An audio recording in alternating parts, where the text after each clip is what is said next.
Hi everyone! Welcome to the Empath Tarot Guides, another love reading, timeless and general. Take what resonates lang po. Maybe some part of the reading makaresonate kayo, some part of it hindi, or totally makaresonate na parang kwento ninyo ito, or hindi naman kaya dahil iba't ibang mga energies, iba't ibang mga love connections. Tingnan po natin kung ano ang mga aral kabay sa buhay, pag-ibig, and life in general. At sasabihin ko rin po kung ano yung pinakamalakas na mga energies dito. Kung anong zodiac signs.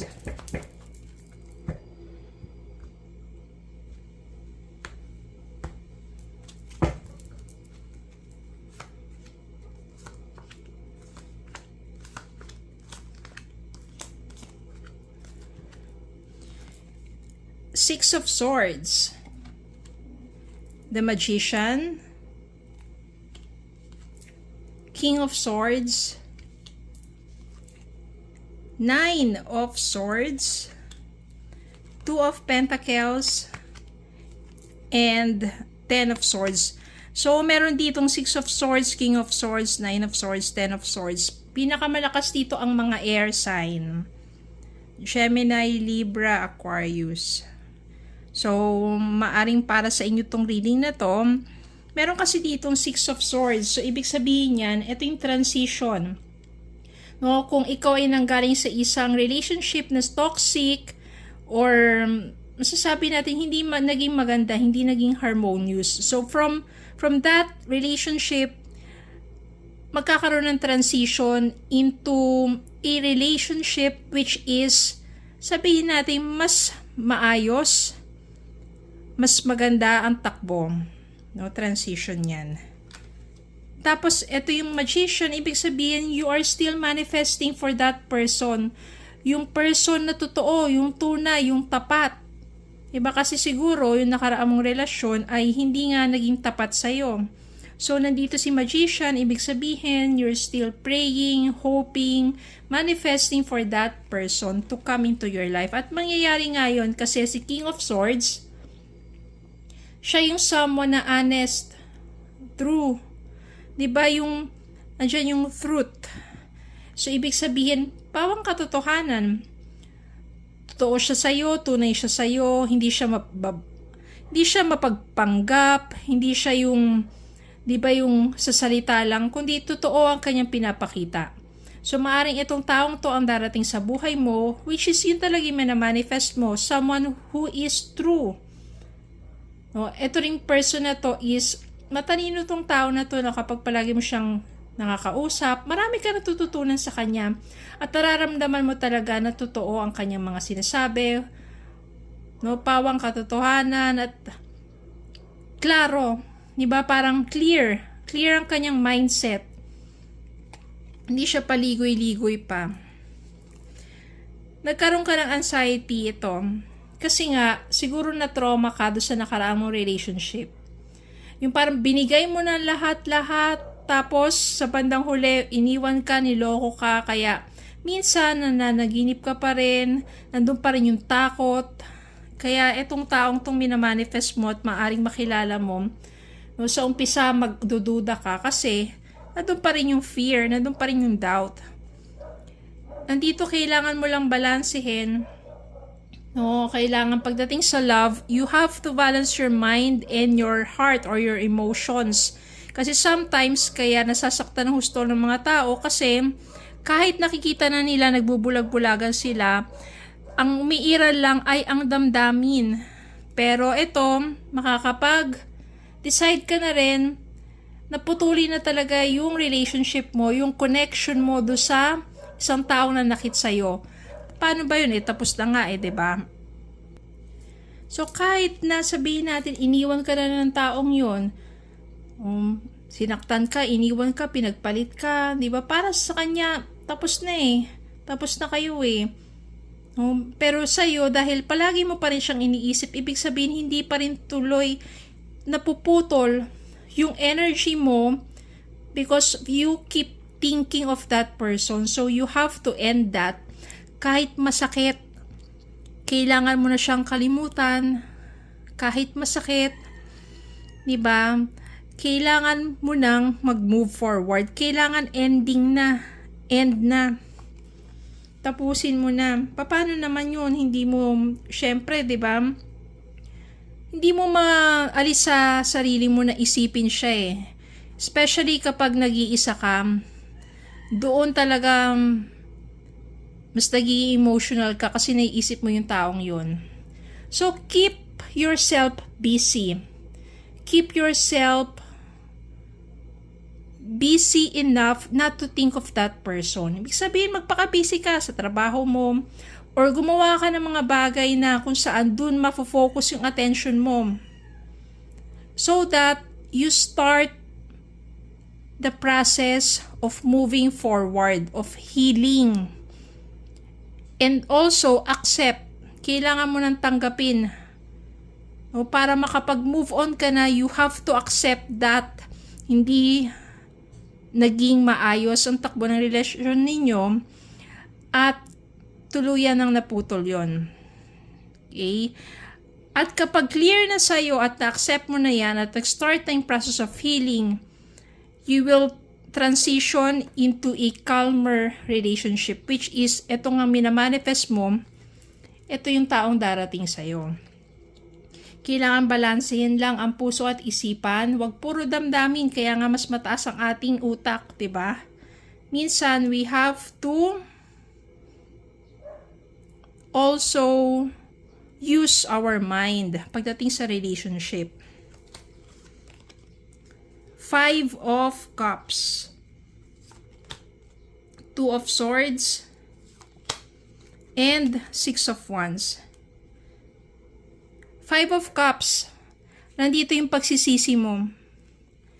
No, na bakit binigay mo pa lahat-lahat sa taong yon kahit na dati parang marami na nakakapagsabi sa iyo na niloloko ka niya, nagbubulag-bulagan ka, 'di ba? Kasi ganyan tayo kapag nagmamahal eh. Natatabunan yung ano ng isipan. Hindi nagiging clear yung mind natin. Oh, kasi mas natatabunan siya ng damdamin. So, minsan, tayo, parang nabubulag-bulagan, ganun. So, nandun may mga regrets na bakit ba hinayaan mo pa na maging ganun, na masaktan ka ng husto. Andito si 2 of Swords, nahihirapan ka mag-decide kasi hindi ka pa totally nakaka-move on, pero once na nakilala mo tong taong to, maaaring siya na mag-start yung process of moving forward. So, ang payo ko lang, kapag nakilala mo na tong taong to at hindi ka pa 100% na healed, at hindi ka pa handang or ready again to accept o to pumasok sa isang relasyon, no, hayaan mo muna, parang kilalanin mo munang mabuting to, tapos hayaan mo muna na doon sa process of healing ka, at saka sabihin mo rin sa kanya, para naman itong taong to ay maunawaan ng husto. At kung talagang malinis ang kanyang intention sa'yo, maghihintay yan at mag-e-effort yan to make you happy, to make you feel valued. At dun mo mararamdaman na you are worthy of love.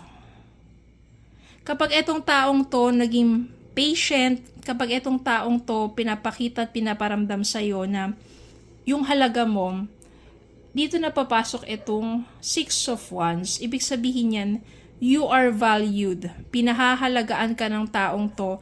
At dun mo mararamdaman na parang, bibigyan ko na siya ng chance at bibigyan mo na rin ng chance yung sarili mo for another love, for a new love.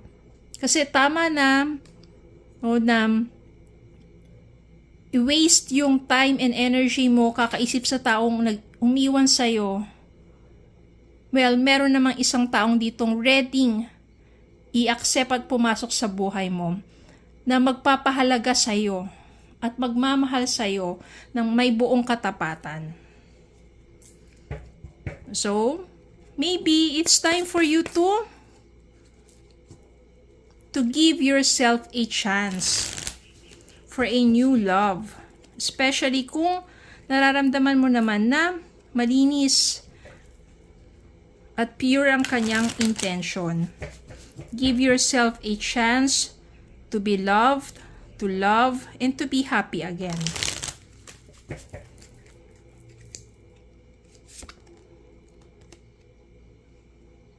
Love your shadow. Accept and work with the flaws in yourself so you can learn to accept others as they are. Maybe in a relationship, hindi naman yan puro isang person lang eh. Pareho kayo, maaring kaya naging toxic ang pagsasama or codependent kasi may mga behavior din tayo na sabihin natin na nagiging trigger din doon sa person mo para magbago ng pagtrato. So, accept your flaw, love your shadows, accept it, change for the better, diba? Kasi sa bawat relationship naman yan, may mga lessons ka matututunan talaga. Ayan na nga, beware of codependency. Addictive behaviors are affecting your romantic life. So, maaring sa nakaraan, kaya naging toxic kasi naging codependent kayong dalawa ng person mo. Which is, dapat lesson na para sa'yo yan, mag-mature na, mas maging harmonious, stop overthinking, stop being codependent, diba? Kailangan nandun din yung trust. Para naman yung person mo, diba, somehow, hindi sila magbabago ng pag-treat or pagtrato sa'yo at hindi maghanap ng iba. So, kailangan i-accept din natin sa sarili natin. Sometimes, we are emotionally immature in a relationship. Kaya nagbabago ang takbo ng inyong relasyon. And true love, eto na nga. This is the romance of a lifetime. True and lasting love is here for you. So maaring eto na nga, si King of Swords, ang bagong dumating at nais pumasok sa buhay mo, maaring siya na talaga yung true love. Maaring siya na talaga yung magparamdam sa'yo that you are valued, pinahahalagaan ka. At the same time, matututo ka na rin, you will be emotionally mature in a relationship.